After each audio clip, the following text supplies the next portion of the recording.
નમસ્તે મિત્રો, શાશ્વત ફાઇનાન્શિયલ સર્વિસીસમાં આપનું હાર્દિક સ્વાગત છે. 15 દિવસ પછી મળી રહ્યા છીએ.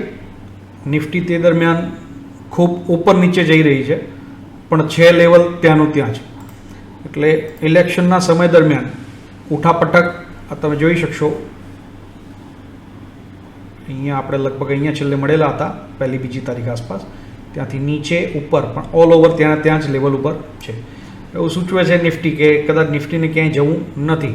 અત્યારે વિક્સ ખૂબ હાઈ હોય, વોલેટાલિટી ઇન્ડેક્સ, અને ઉપર નીચે દિવસમાં ઘણી વખત 250-300 પોઈન્ટના મૂવ 2-3 વખત પણ આવતા હોય છે. આપણે એનાલિસિસ શરૂ કરીએ તે પહેલાં સ્ટાન્ડર્ડ ડિસ્ક્લેમર, અમે સેબી રજિસ્ટર્ડ એનાલિસ્ટ નથી અને અહીંયા કરવામાં આવતા વાત કોઈપણ સ્ટોક અને ઇન્ડેક્સની તે બાય કે સેલની ભલામણ નથી.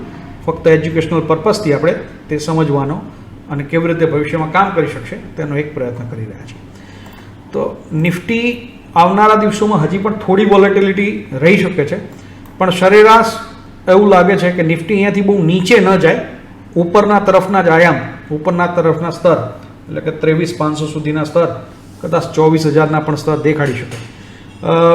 ઇલેક્શનના પરિણામો તેની કોઈ નિશ્ચિતતા ન હોઈ શકે, પણ હાલના સમયમાં એવું દેખાય છે કે એનડીએ ભાજપ 100% વિન થઈ શકે છે.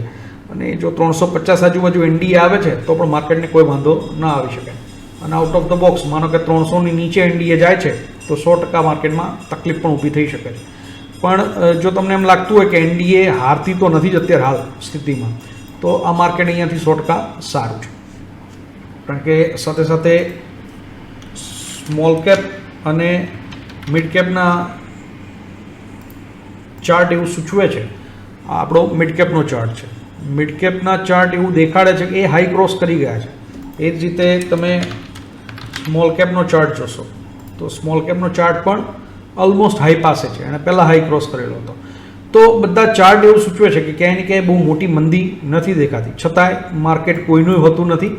આપણે જો કંઈ પણ અનઇવન થતું દેખાય તો પોતાના વ્યક્તિગત સ્ટોપ લોસ રાખી કામ કરતા રહેવું જોઈએ. આ અઠવાડિયે 5 સ્ટોક લઈને આવ્યા છીએ.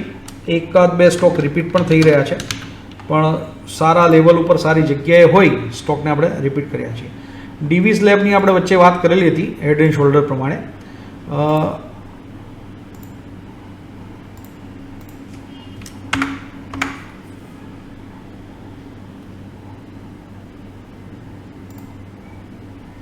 ડીવીઝનો ચાર્ટ છે. આ ડીવીઝના ચાર્ટમાં આપણે અત્યારે હાલ લેવલ સાથે પણ આ નાખી રહ્યા છે, જેથી કરીને તમને બધાને નોટ ડાઉન કરવું હશે તો પણ કરી શકશો. આ બ્રેકઆઉટના કગાર ઉપર આવી ગયો છે. આપણે ભૂતકાળમાં આ હેડ એન્ડ શોલ્ડર સમજવાનો પ્રયત્ન કરેલો હતો.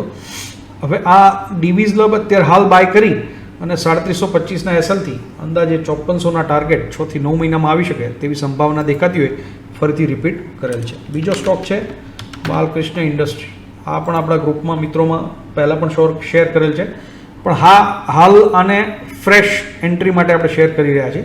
કારણ કે આ વીકલી જે ટાઈમ ફ્રેમનું આ જે ઉપરનું લેવલ છે રેઝિસ્ટન્સ લેવલ, તેને એણે વીકલી ટાઈમ ફ્રેમમાં ક્રોસ કરી ઉપર બંધ પણ આપેલ છે.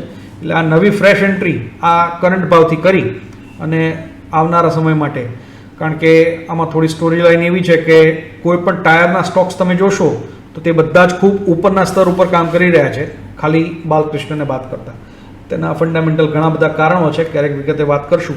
પણ યુરોપમાં આનું એક્સપોર્ટ હોય, હમણાં થોડું મંદું ચાલતું હોય, આ સ્ટોક થોડો નીચે છે, પણ જે અહીંયાથી આની બહુ સારી ચાર્ટ પેટર્ન પણ મળી રહી છે. કપ એન્ડ હેન્ડલ અને ચોક્કસ કહી શકાય, અને એ બહુ જ એક્સ્ટ્રીમ તેજી દેખાડતી આ પેટર્ન છે, જે આવનાર દિવસોમાં સારા એવા ભાવ આપને આપી શકે છે.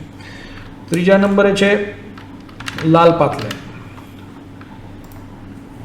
લાલપાત લેબ અને ડીવીઝ લેબ બંનેનો સેક્ટર થોડા પ્રમાણસર અલગ છે, પણ ઓલ ઓવર ફાર્માને લગતા આ સ્ટોક છે, અને ચાર્ટ પણ લગભગ સરખા જેવો છે. બહુ લાંબો ફરક નથી આમાં. આ સ્ટોક પણ અહીંયાના લેવલથી ચોક્કસ બાય કરી શકાય.